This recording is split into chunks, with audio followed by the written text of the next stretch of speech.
Bangus na napabangon si Cassie mula sa kanyang pagkakatulog dahil sa masamang panaginip na muling dumalaw sa kanya. Napagulhol siya ng iyak habang patuloy sa pagdagsa sa kanyang isipan ang naging kaganapan sa kanyang panaginip. No, it's not a dream. Alaala iyon mula sa naging nakaraan ng kanilang pamilya. Ang pinakamasaklap na pinagdaanan ng kanilang pamilya. Cassie, ayos ka lang? Naramdaman niya ang masuyong paghaplos sa kanyang likod. Mas lalong napalakas ang kanyang pag-iyak. Si Edith iyon na nagising dahil siguro sa kanyang ingay. Magkatapat lamang ang kutso na kinihigan nila kaya madali itong maaabala kapag lumikha siya ng ingay. Ilang ulit siyang umiling at hindi nagsalita. Niyakap niya ang mga tuhod at nagsumiksik sa sariling katawan. Parang pinagpipira-piraso ang kanyang puso dahil sa sakit habang inaalala ang mukha ng kakambal at ng kanyang ina. Duguan at walang mga buhay nakahandusay sa malamig at maduming sahig ng parking lot. Sandali lang, ikukuha kita ng tubig. Sambit ng kaibigan. Narinig niya ang pag-alis nito. Tahimik lamang siyang umiyak tulad ng kung gaano siya katahimik noong tinatadtad ng bala ang kanilang sasakyan. Pilit niyang inaalis ang mga imaheng namamayani sa isipan pero hindi niya magawa dahil tila kahapon lamang iyon nangyari. Malinaw na malinaw at buhay na buhay. Ilang sandali lang ay agad na nakabalik si Edith at inabutan siya ng isang basong tubig. Umiling lamang siya. Uminom ka muna ng tubig para mabuhasan ang bigat ng loob mo. Anito pero hindi niya pinansin. Sa huli inilapag nito ang hawak na baso ng tubig at yumakap sa kanya. Pwede mo sabihin sa akin kung anong napanaginipan mo. Makikinig ako. Muli nitong hinaplos sa likod niya. Narinig kitang umuungol at sumisigaw kanina kaya nagising ako. Patuloy lamang siya sa pag-iyak habang yakap-yakap ang sarili. Nandito lang ako. Tutulungan kita. Sabi pa nito. Pero noon walang tumulong sa amin. Kung kailan kailangan namin ng tulong para mabuhay. Walang sino man ang dumating. Nandito lang ako. Mahigpit siya nitong niyakap. Walang tumulong sa amin nun. Wala. Nanginginig niyang bulong nang sa wakas ay mahanap niya ang kanyang tinig. Hindi niya mapigilang isipin na paano kaya kung may dumating at tinulungan sila. Siguro ngayon ay buhay pa rin ang kanyang ina't kapatid hanggang ngayon. Naglalaro sana sila ng kakambal niya ng mga Barbie na madalas bilhin sa kanya ng kanyang ama kapag namimiss niya ang kapatid. Wala na sila. Wala na. Pagtangis niya. Namatay sila dahil wala akong nagawa. Naging tahimik lang ako. Hindi ko sila tinulungan. Dapat sinalag ko ang bala para hindi sila tamaan. Dapat may ginawa ako. Dapat hindi ko sununod ang sinabi ng mami na wag lalabas ng sasakyan kahit anong mangyari. At sana pinigilan ko ang kakambal ko na wag lumabas ng sasakyan. Napahagulhol ulit siya't napayakap ng mahigpit sa kaibigan. Patuloy siya sa pagbulong ng mga dapat niyang ginawa at paninisi sa sarili. Habang si Edith ay tahimik lamang na nakikinig at umaalos sa kanya. Kung hindi dahil sa akin, hindi sana sila namatay. Sana ako na lang ang kinuha. Sana ako na lang ang pinaulanan nila ng bala. Paulit-ulit niyang bulong. Hanggang sa muli niyang makatulugan ng pag-iyak, ay patuloy pa rin siya sa paninisi sa sarili habang nakakulong pa rin sa yakap ng kaibigan. Nang masiguro ni Edith na nakabalik na ito sa mahimbing na pagkakatulog ay dahan-dahan niyang inayos ang pagkakahiga nito. Pinunasan niya ang mga takas na luha sa mga mata nito. Kahit na natutulog ay umiiyak pa rin. Naaawa siya sa kaibigan dahil mukhang may malalim itong pinagdadaanan. Gustuhin niya man tumulong ay hindi niya magawa dahil wala siyang alam sa totoong kwento nito. Ang tangi niya lang magagawa ay bantayan ito at manatili sa tabi ng dalaga. Sana ako na lang ang nawala. Usan nito sa gitna ng pagtulog. Pinunasan niya ang pisngi na hilam na naman sa luha habang hinahaplos ng kanyang mga daliri ang dalawang pangalan na nakaukit sa lapida. Walang katao-tao sa paligid dahil isang probadong property ng kanyang ama ang pinaglibingan ng kanyang ina't kapatid. Ngayon lamang siya nakadalaw sa puntod ng mga ito sa mula na mangyari ang lahat. Isa ito sa mga bagay na dahilan kung bakit nagpumilit siyang tumuntong sa Pilipinas kahit ayaw ng ama. Matagal na niyang gustong makita ang libingan ng mga ito ngunit ngayon lamang siya nagkaroon ng pagkakataon. Kumusta na kayo? Ilang ulit siyang tumikim at lumunok upang tanggalin ang bikig sa kanyang lalamunan dahil sa pagdagsa ng emosyon. I'm really sorry dahil ngayon lang ako nakadalaw. I love you both. Pilit siyang umiti sa pangalan ng kapatid. Caitlin, San Carlos Goncalves. Alam ko magtatampo ka na naman sa akin kasi malungkot ako. Ayaw na ayaw mo ng ganoon, di ba? Pero hindi ko kasi talaga magawang maging masaya. Nang totoo. May nalaglag na butil ng kanyang luha na agad na naman niyang tinuyo. Nang magising kaninang umaga ay agad siyang nagbihis at mabilis na bumiyahe para puntahan ang puntod ng mga ito. Ni hindi niya nagawa magpaalam sa kaibigan. Sunod niyang tinitigan ay ang pangalan ng ina.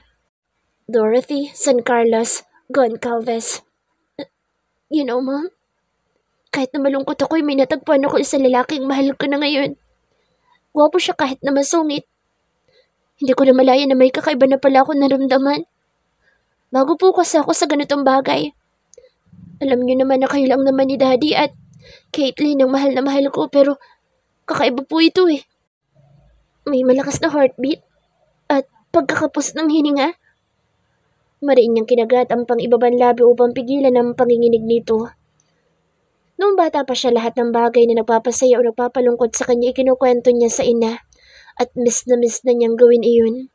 Kaya ngayon nagkukwento siya dito na tila nasa tabi niya lamang ito. Hindi na ako bata kasi nakakaramdam na ako ng ganito. Pero don't worry, ako pa rin itong baby girl mo at ako pa rin ang cute na cute mong bunso. Hindi na niya naituloy pa ang sasabihin dahil tuluyan ang bumigay ang kanyang kalooban. Hindi niya kayang patatagin ang loob habang nakatingin sa puntod ng mga ito. Parang dinudurog ng paulit-ulit ang puso dahil sa tanawin. Kaya mga kabaong hinayaan niyang mahiga ang sarili sa damuhan na katabi lamang ng dalawang lapida. Patuloy ang kanyang pag-iyak. Lahat ng mga oras, araw, buwan at taon na naging malakas siya ay ngayon niya ibinuhos at inilabas ang totoong pangungulila at pighati para sa mga mahal sa buhay na kahit kailan ay hindi na niya makikita. Walang-wala ang mga hagulhol niya sa tuwing napapanaginipan niya nangyari noon. Gabi-gabi, sa iyak na ibinubuhos niya ngayon. Halos kapusin na siya ng hininga nang idipan niya ang mga braso upang yakapin ang malamig na marmol na nasa harap. I love you, Mom. I love you, Caitlin. I miss you. I miss you. She chanted. Mariin niya ipinikit ang mga mata at hinayaang mamalisbis sa mga luha sa gilid ng kanyang mata. Ang sinag ng araw na tumatama sa kanyang muka ay hindi niya alintana. Ang pagtusok ng mga damo sa kanyang manipis na damit at ang lamig ng simoy ng hangin. Hindi pa tuluyang sumisikat ang araw nang umalis siya sa bahay ng amo kaya ngayon niya pa lamang naramdaman ang init nito. I love you both, Anya. And I love you too. Napadilat ang kanyang mga mata dahil sa pamilyar na tinig. Nakasalubong niya ang seryoso at malamig na mga mata ni Peter. Nakalahad sa harap niya ang hawak nitong panyo. Nagiwas siya ng tingin. Hindi niya namalayan ang pagdating nito dahil sa pagiging magulo ng kanyang isipan sa dami ng mga iniisip. Don't worry, I never saw you cry. Sambit pa nito. Inabot niya ang panyo nito at itinuyo iyon sa kanyang mga luha. May umaalpas pa rin ngunit napipigilan na niya iyon. Ayaw niyang makita siya nito sa ganitong sitwasyon. She was never been in this state. She's strong and independent woman and she's ashamed of being a crybaby in front of other people and Peter knows it. Tinulungan niya ang sarili na maupo habang tahimik lamang ang lalaki. Tila lamang ito robot na matikas na nakatayo ilang hakbang mula sa kanya. You're too early to be here, Anya matapos pakalmahin ang sarili. Muli niyang hinapres ang lapida bago mapagpasyahan na tumayo. Because I know you need me here, senyora. Sagot nito na sumunod sa kanya nang humakbang na siya palabas ng pribadong lugar. You should start to work on my order. Wala na tayong sapat na oras para tumunganga. Tell Papa to give me a man for staying here. It's too dangerous for you to stay here in the Philippines. Baka malaman nila kung sino ka. I don't care. Asik niya. Of course we care. Master cares for you at hindi siya magiging masaya kapag napahama ka o nasaktan ni dulo na daliri mo. Apila nito. Kaya ko ang sarili ko. I know. Pero ngayong pinabuksan na ulit ang kaso, mas lalo kang manganganib. Natigil siya sa paghakbang at kunot noong bumaling dito. Paano mo nalamang pinabuksan ko ulit ang kaso? Ako ang kanang kamay ng daddy mo at alam natin pareho na hindi kanya basta-basta palalabasin ng bahay kung hindi niya sigurong kaligtasan mo. May nakabanday sa'yo, kahit saan ka magpunta, kaya lahat ng galaw mo alam niya. Sinalubong nito ang kanyang tingin. Kahit yun tungkol kay Attorney Fort Miller at ang namamagitan sa inyo. Napairap siya dahil sa sinabi nito bago nagpatuloy sa paglalakad. At alam mong delikadong pumunta ka pa dito na nag-iisa. What if may nakakilala sa'yo? Paano kung napahama ka? He said. You're talkative for a man. Sarkastikong tugon niya. And lastly, alam mo rin na ipinagbabawal ng daddy mo na muling pabuksan ang kaso pero ginawa mo pa rin. Hindi na siya muling sumugot pa dahil kung magpapatuloy ang kanilang usapan, baka hindi naman niya mapigilan ang sariling damdamin. Masyado siyang sensitive sa usaping ito. Where are you going? Tanong nito nang sumakay siya sa nakaparadang sakyan sa labas ng libingan na siguradong pagmamay-ari nito. Ngumisi siya nang makitang naiwan nito ang susi. I need to breathe fresh air for a while. Masyado nang nagiging masakit ang kwento ng buhay ko kaya magpapahinga muna ako kahit sandali lang. Sinimulan niyang buhayin ang makina ng sakyan. Tumaas ang kilay nito. And where you can find it? Nagkabit-balikat siya. Sa law firm ni Attorney Fort Miller. Sa kanya mismo. Sagot niya, bago tuluyang pasibatin ang kotse at iniwan itong nakatanaw na lamang sa kanya. Nagtatagis ang mga bagang ni Cassie habang nakatanaw sa binatang ngiti-ngiti habang may kausap na babae sa labas ng law firm nito. Ang balak niyang pasurpres ang pagdalaw dito ay hindi natuloy dahil saktong nabungaran niya ang eksenang ito ngayon. Nagngingit-ngit siya sa inis dahil sa selos na lumulukob sa kanya. Hindi siya sanay sa ganoong pakiramdam kaya mas pinili niyang manatili na lamang sa loob ng kanyang sasakyan dahil baka makagawa siya ng bagay na pagsisisihan niya sa bandang huli. Mas lalong humigpit ang pagkakakapit niya sa manibela ng sakyan dahil sa pagalik ng babae sa pisngi ng kanyang nobyo. Kumaway pa ito na tinanguan ng binata bago sumakay sa sariling sasakyan. Sandaling nanatili sa pagtayong abogado hanggang sa makaalis ang babae. Nang masiguro niyang nakapasok na ito sa loob, ay agad niyang pinausad ang sasakyan para sundan ng babae. Hindi siya mapapanatag kapag hindi niya nakausap ng masinsinan. Umiiral na naman ang pagiging brat niya. Ayaw na ayaw niyang may ibang humahawak sa pag-aari niya. He's mine, kahit may mahal siyang iba. Bulong ng kanyang isipan. Gotcha!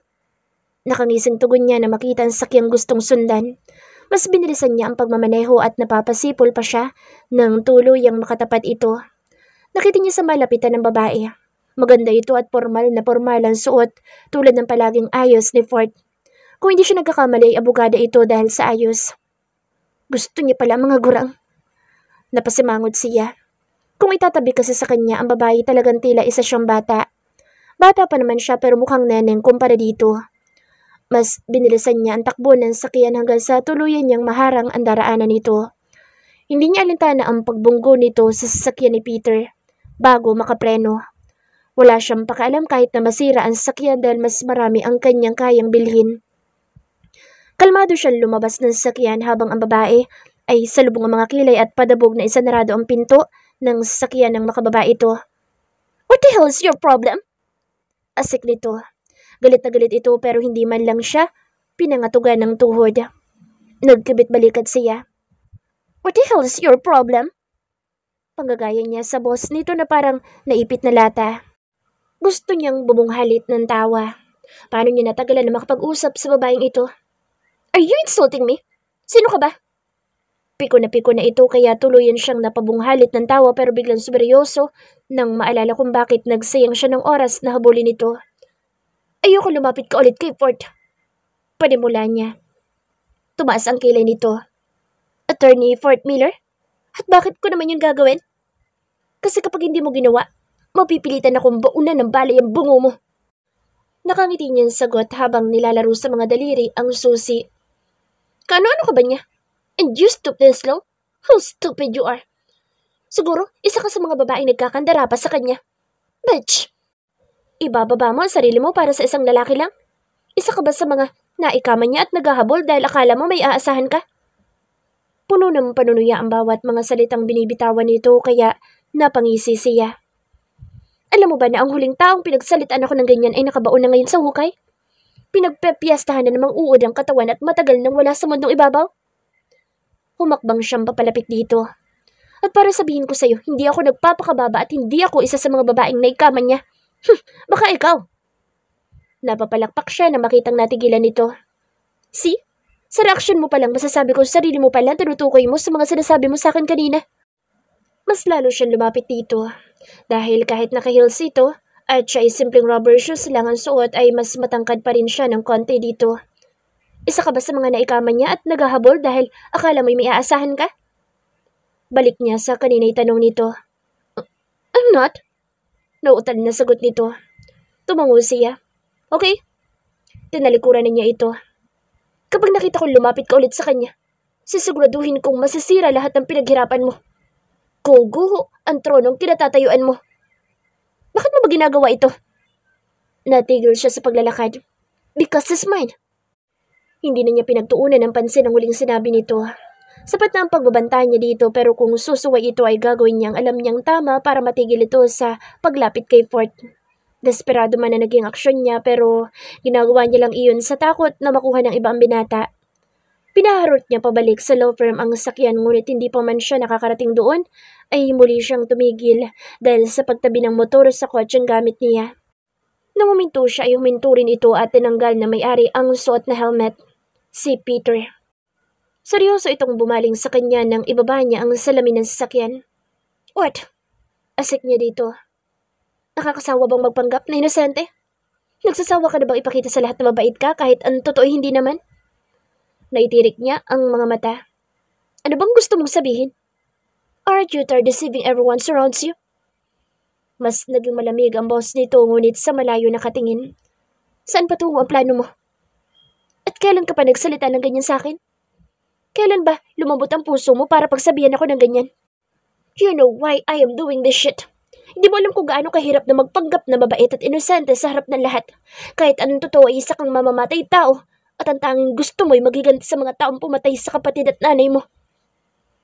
Hindi niya napigilan ang pagtaas ng boses.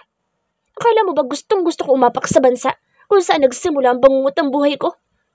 Akala mo ba ganoon kadali sa akin na sikmurain lahat ng mga alaala naging rason kung bakit miserable ang buhay ko hanggang ngayon? Master won't be happy seeing you like this. Inalagaan ka niya at itunuring na Reyna. Lahat ng gusto mo ibinibigay niya tapos ipapahamak mo lang ang sarili mo? No. Hindi niya ako inalagaan dahil gusto niya lang. Inalagaan niya ako at itunuring na Reyna. Ibinigay lahat ng gusto ko dahil natatakot siyang sumbatan ko siya sa lahat. Natatakot siyang ipamukha ko sa kanya na siyang may kasalanan kaya na-ambush kami ni na Mommy. Siyang may kasalanan kung bakit namatay si Caitlyn at si Mommy. This is all his fault. Kasi puro pagpapayaman niya lang ang inaatupag niya. Kinalimutan na niyang may pamilya siyang kailangan na ipagtanggol at presensya niya. Sunod-sunod ang naging pagbagsak ng mga luha niya. Bakit nga ba sila humantong sa ganitong usapan? Bakit ba bigla-bigla na lang nitong pinapaalala sa kanya ang lahat ng pait ng nakaraan niya? That's Peter anyway. Sino ba makulit na nagyaya na pumunta sa inspiration ng araw na yun? Sarkastikong tanong nito. Natigilan siya dahil sa tanong nito. Mas lalo siyang napahikbi. Pinilit mo ang master na payagan kang pumunta dito. Pinilit mo siyang sumang-ayon sa plano mo na magpanggap na kasambahay ng mga Miller dahil gusto mong alamin kung sino ang nagpapatay sa mommy at kapatid mo. Bumaling ito sa kanya. May mga pagkakataon talagang bigla-bigla na lang ito nagsasalita ng mahaba na ikasasakit ng kanyang damdamin. Maliban sa kanyang ama, ito ang taong may lakas na loob na pagsalitaan siya ng mga bagay na konektado sa nakaraan niya. Alam nito ang lahat-lahat sa buhay niya pati na ang kahinaan niya.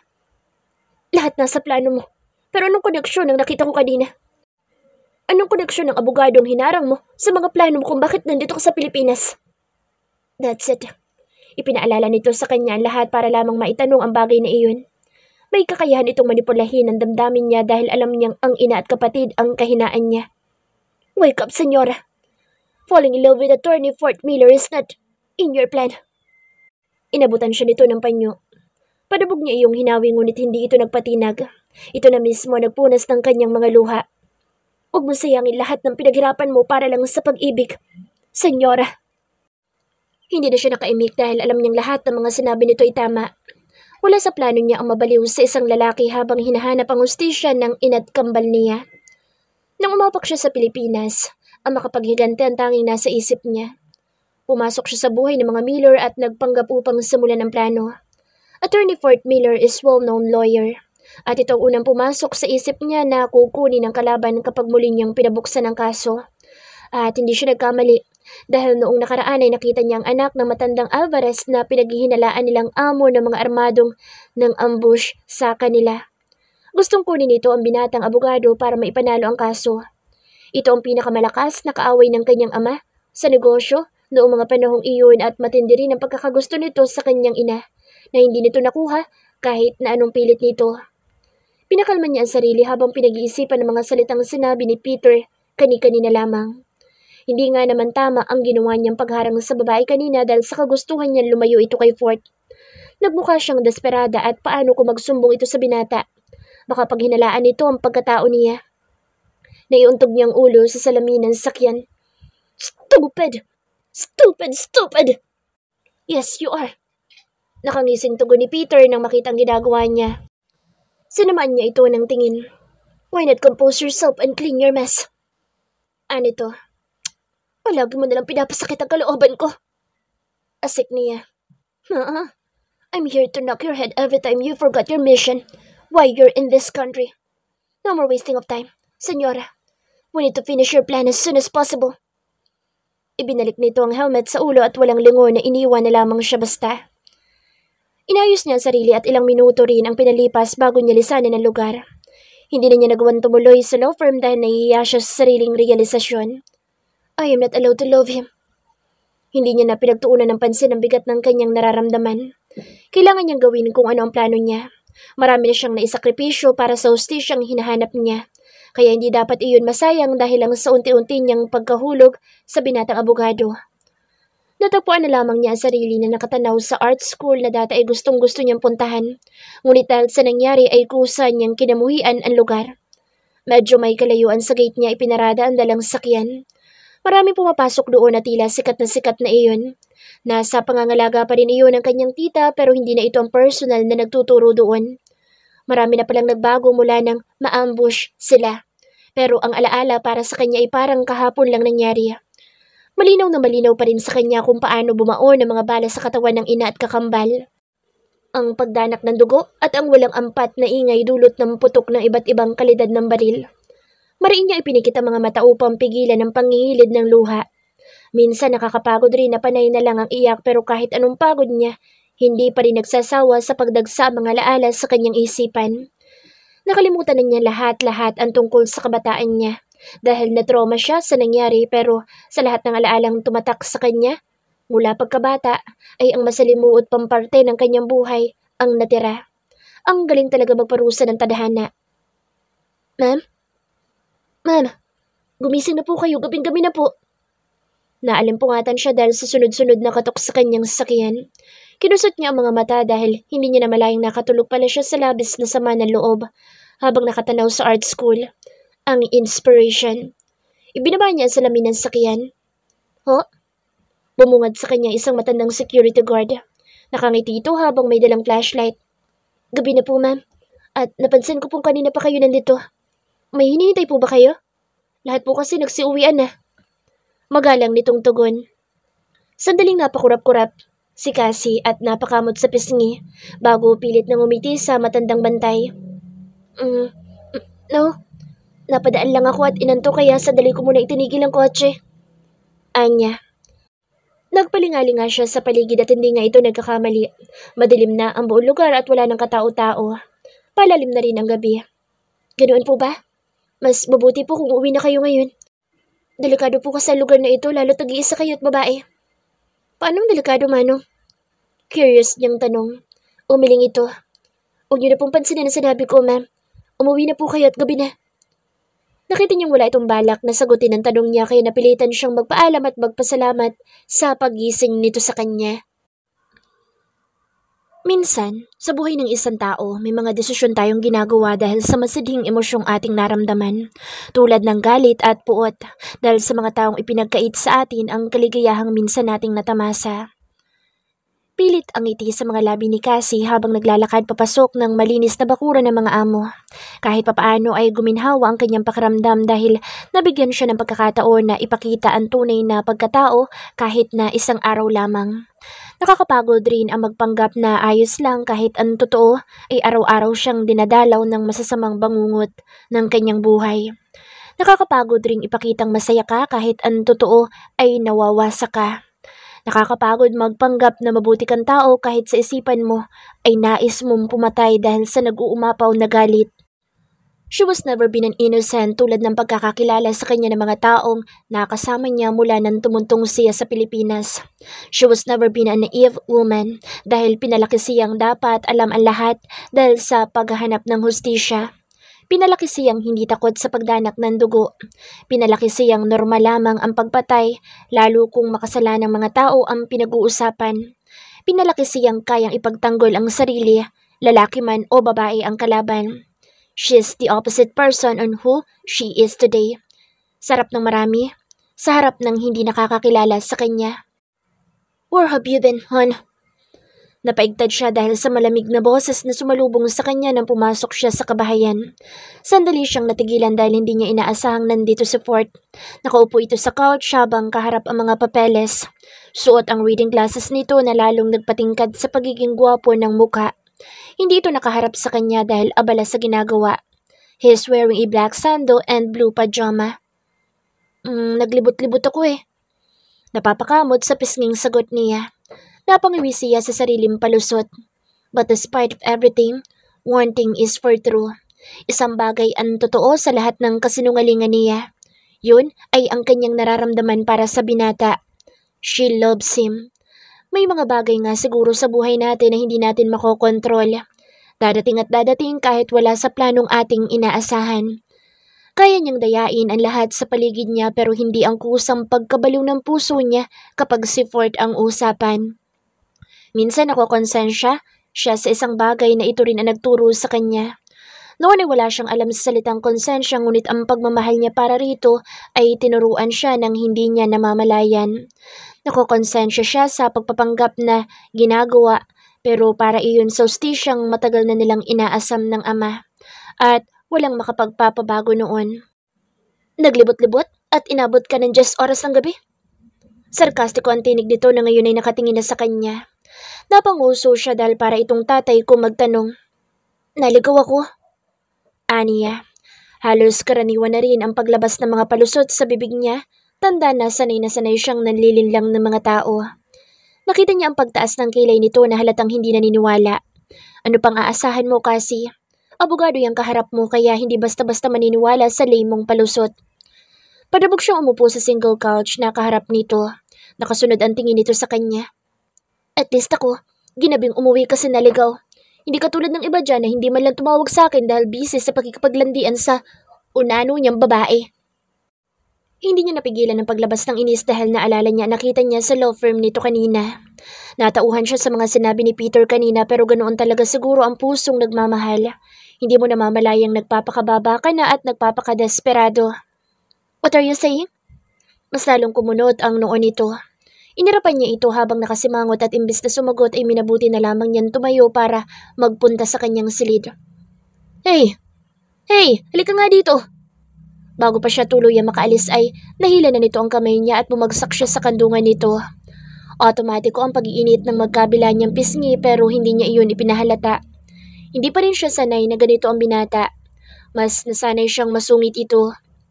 Noon niyang palaging lukot ang mukha at tila allergic sa presensya niya ay nagawa niyang mahulog. Ngayon pa kayang may ipinapakita na naman itong ibang pagkatao? Baka malunod na siya at hindi na makabangon pa. Bakit ikaw pa itong galit ngayon? Ipapaalala ko lang na hindi tama ang umuwi na ganitong oras, lalo't babae ka. Baka mapahamak ka sa labas. Tanga ka pa naman. Ngumisi ito dahil napaingon siya sa huli nitong sinabi. Inayos nito ang hibla ng mga buhok na tumatabing sa kanyang muka at inilagay iyon sa likod ng kanyang tenga.